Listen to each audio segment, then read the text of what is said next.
7 days 7 colour. तर आज आपण पर्पल कलरची रेसिपी बनवूया. त्यासाठी मी पर्पल कलरची पत्तागोबी आणली आहे.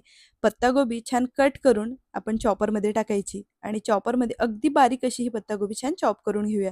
आता एखाद्या बाउलमध्ये काढून त्यात 1 वाटी गव्हाचं पीठ, 2 चमच बेसन पीठ टाकूया, थोडीशी हळद, लाल तिखट, धणे जिरे पावडर, गरम मसाला, अख्खे जिरे, चवीपुरता मीठ आणि भरपूर पांढरे तीळ टाकायचे. आता हे सगळं आपल्याला व्यवस्थित मिक्स करून घ्यायचं आहे. आता इथे थोडं थोडं पाणी टाकूया आणि व्यवस्थित मिक्स करून आपल्याला बॅटर तयार करून घ्यायचं आहे.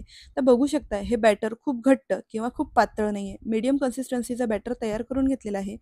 पॅनवर तेल टाकून ते स्प्रेड करून घ्यायचं आहे आणि अशा पद्धतीने बॅटर स्प्रेड करून छोटे छोटे चिले तयार करूया. वरून मी इथे चॉप केलेली पत्तागोबीसुद्धा टाकली आहे आणि दोन्ही साईडनी छान भाजून आपल्याला हा पत्तागोबीचा चिला तयार करून घ्यायचा आहे. आता इथे लगेच तडका तयार करूया. तर तडका पॅनमध्ये तेल टाकायचं, जिरा मोहरी टाकूया, लाल तिखट आणि हळद टाकायची आणि तयार केलेला तडका आपण दहीमध्ये टाकायचा, चवीपुरतं मीठ टाकूया आणि व्यवस्थित मिक्स करून आपला इथे दही तडका रेडी आहे. तर तुम्ही सुद्धा मुलांच्या टिफिनसाठी ही वेगळी आणि हेल्दी रेसिपी नक्की ट्राय करा.